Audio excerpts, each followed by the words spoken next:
Nourrissez vos yeux et votre âme en regardant la télévision du ministère international de prière du changement MIPC TV.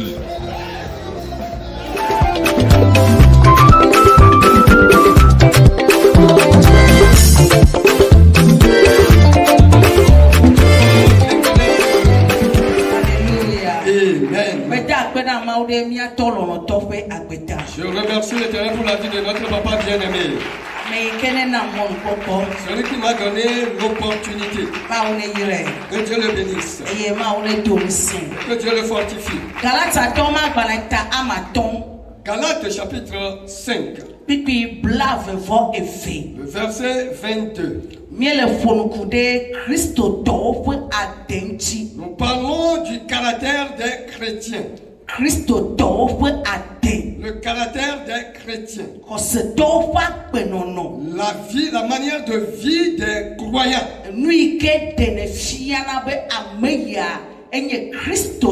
Ce qui démontre que telle personne est chrétien. La vie, les comportements.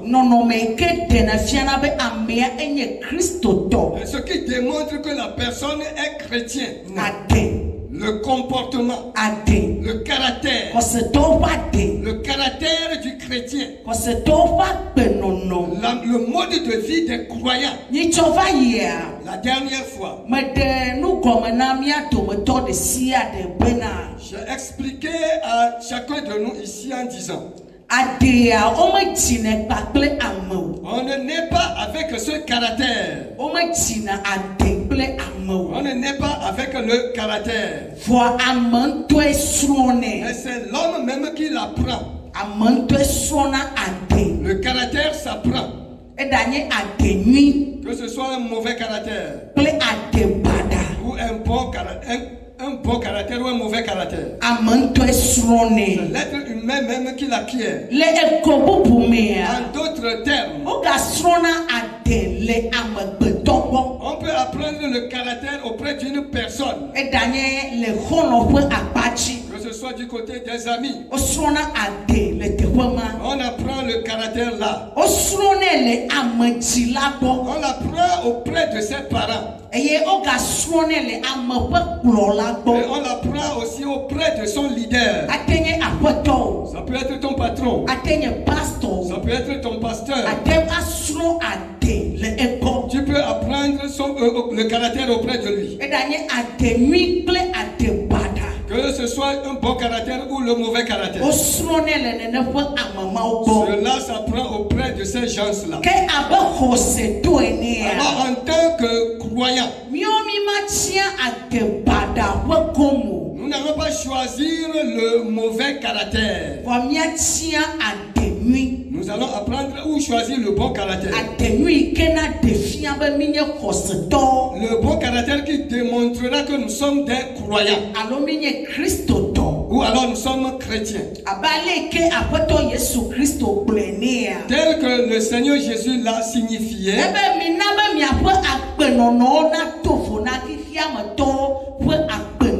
Faites en sorte que vos comportements, vos actes, votre vie diffèrent d'avec celle des mondains. Et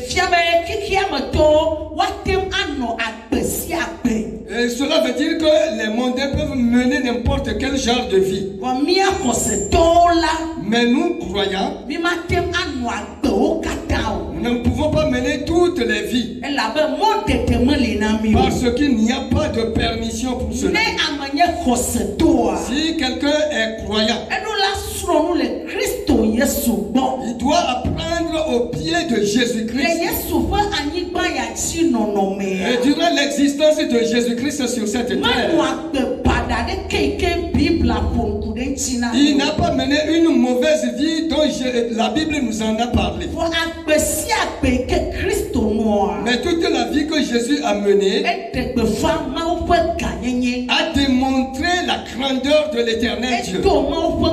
Cela a élevé, magnifié le nom de Dieu. Ce qui a fait que beaucoup d'âmes se sont repenties. Et si Jésus-Christ a vécu ainsi, et nous qui le suivons,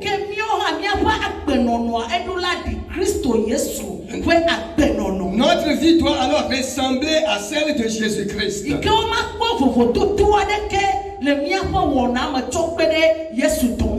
il ne devrait pas avoir de différence entre nos actes avec celui de Jésus. On verra le comportement de Jésus en nous. On verra le comportement de Jésus.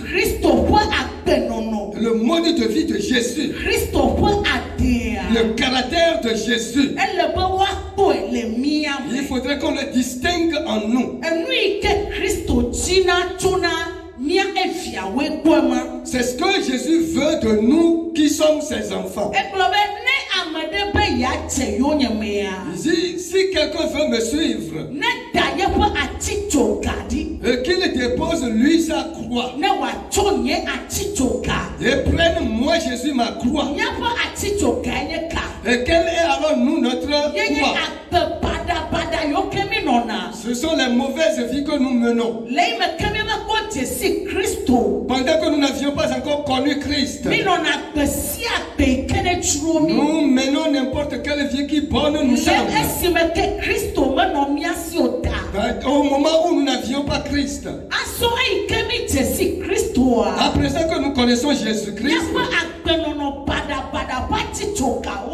et cette mauvaise vie avec leur croix, Jésus nous demande de les déposer et prendre lui sa croix. Et la croix de Jésus, c'est la bonne vie qu'on doit mener. Et la vie qui témoigne des fruits du Saint-Esprit. Parce que si nous recevons Christ,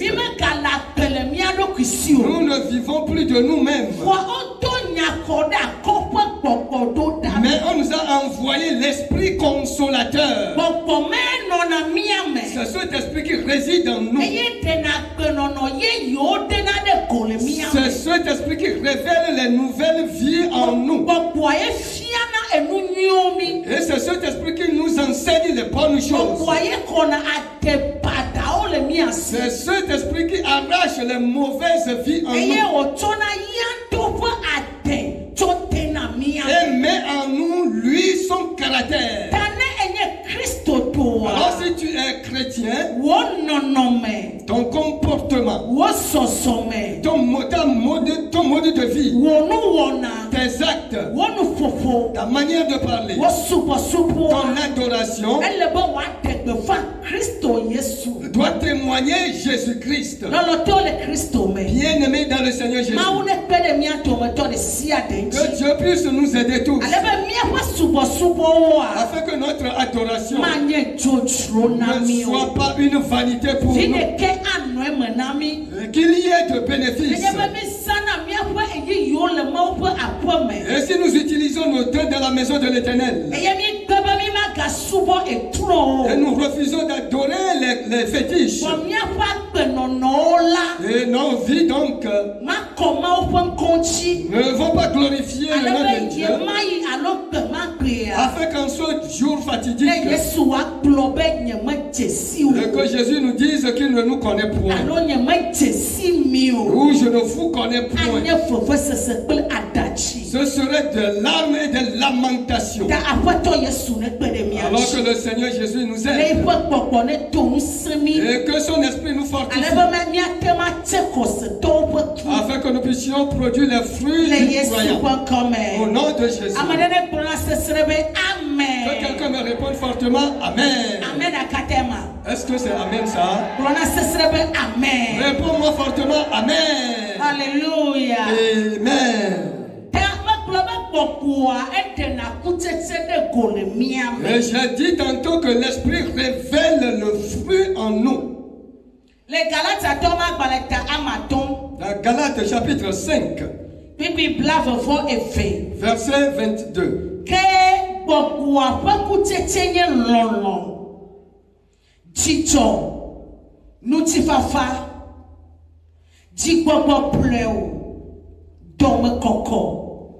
Dome nyonyo anukwali tonyenye dome fafa do kwiti dudu Nenemu siaola esela ma titre de won o.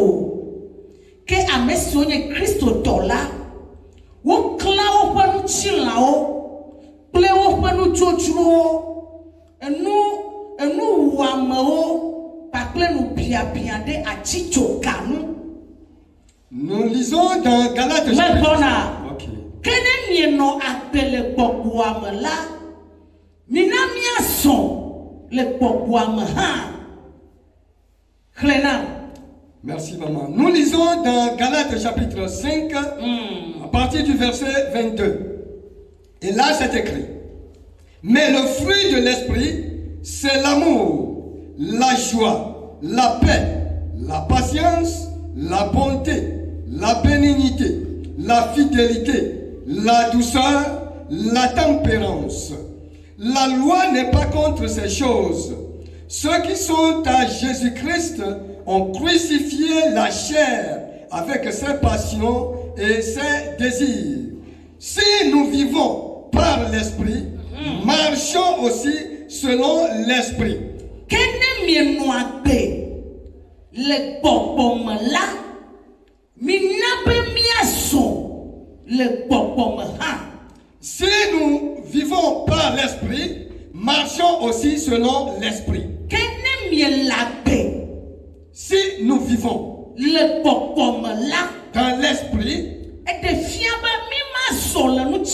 cela veut dire que nous n'allons pas marcher selon la chair.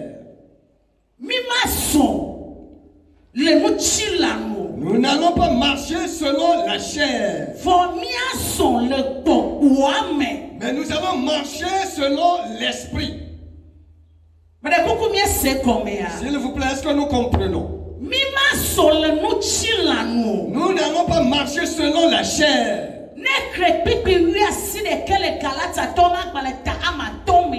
Si tu lis le verset 19 dans chapitre 5 de Galates, on voit les fruits de la chair.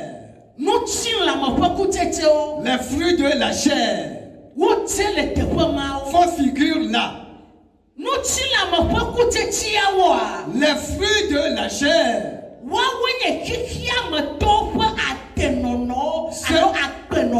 c'est le mode de vie des mondains. Nous allons le lire, vous allez voir. Verset 19. Le verset 19.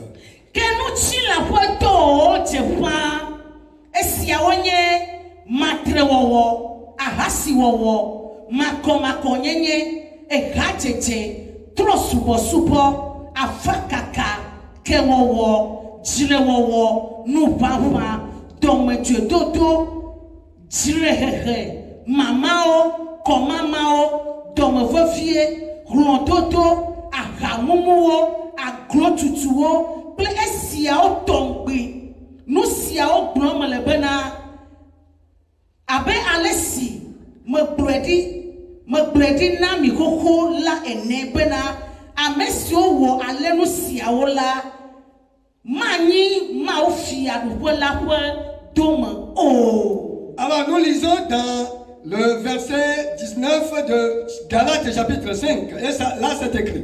Or les œuvres de la chair sont manifestes.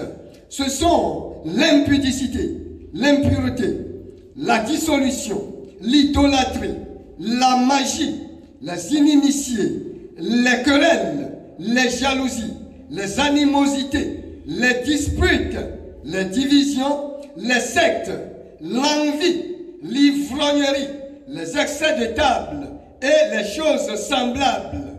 Je vous le dis d'avance, comme je l'ai déjà dit, que ceux qui commettent de telles choses n'hériteront point le royaume de Dieu. Amen. Les œuvres de la chair, ces genres de vie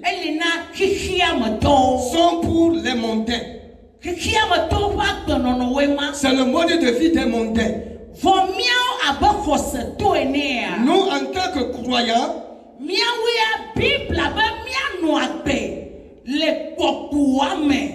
La Bible nous demande de vivre en esprit. Nous devons vivre. Tu dois vivre, moi aussi je dois vivre dans l'esprit de Dieu. Nous devons marcher selon le fruit de l'esprit. Et que le fruit constitue notre mode de vie. Que ce soit notre caractère.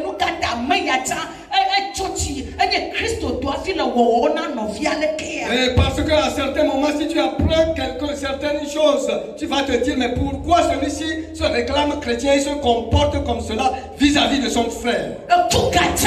Quel fruit produisons-nous? Et qui démontre les fruits du Seigneur.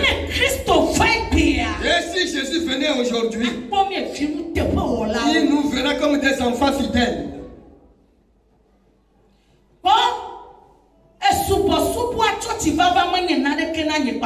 Et l'adoration, venir à l'église n'est rien pour toi et pour moi. Mais le caractère que nous démontrons et que les gens voient, c'est ce qui témoigne, ce que révèle ce que nous sommes.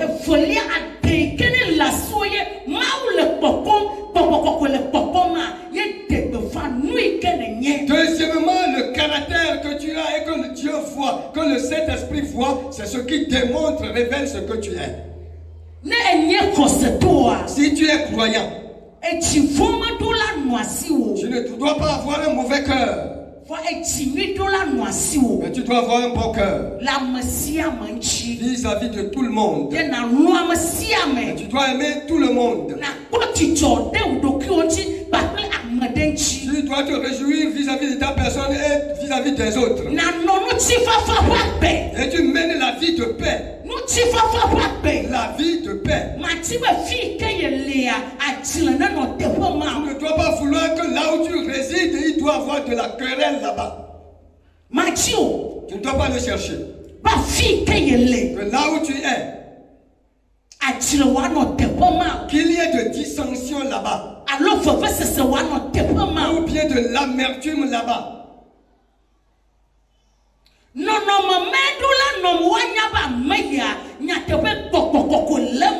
C'est ce qui doit démontrer que réellement il y a le Saint-Esprit en toi. Est-ce que nous avons l'Esprit Saint en nous? Est-ce que nous l'avons en nous? Est-ce que l'Esprit là est en nous?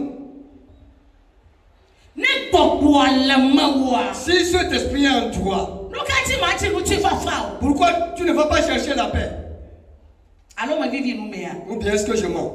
Tu dois rechercher la paix pour ton foyer, dans ton atelier, dans ton travail, pour ton église, pour la maison où tu es. Tu dois rechercher la paix là-bas.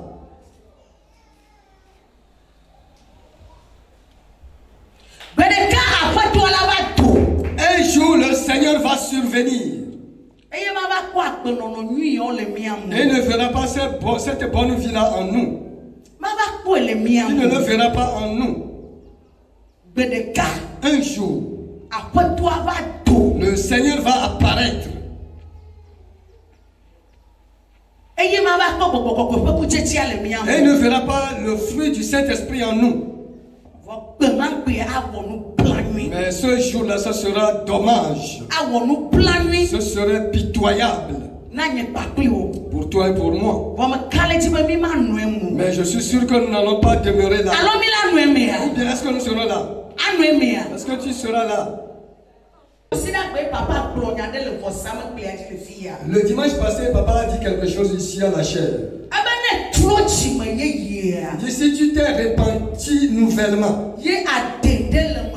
et tu as un caractère en toi, on n'arrive pas à tout abandonner au même moment. Mais ce sera étape par étape. Par exemple, si tu as l'habitude de voler, et tu as aussi le mensonge, et tu as alors le brigandage, et je voudrais les abandonner. Qu'est-ce que je dois faire? Je dois enlever le vol. Cette semaine, je dois faire le vœu à l'Éternel. Je ne vais plus voler. Mais l'Éternel, le jour où je vais encore voler, ôte ma vie.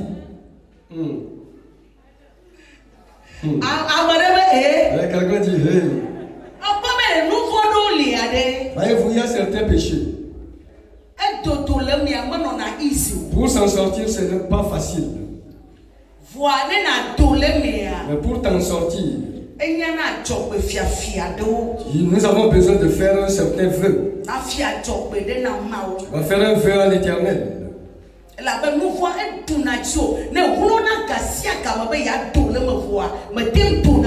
Mais ce péché-là te captive et tu te débats en vain. Mais le jour où tu décideras de t'en sortir, dis à Dieu, Père, ce péché-là, je ne vais plus le commettre. Je te fais le vœu de ne plus le commettre. Mais le jour où je vais le commettre, Éternel, ôte ma vie. Qui voudra bien mourir?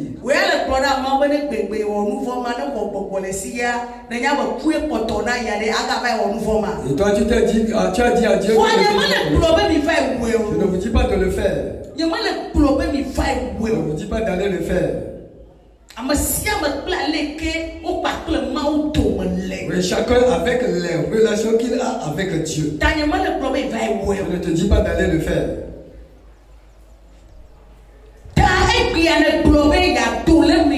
Aujourd'hui, tu veux t'en sortir. Tu vas t'en sortir.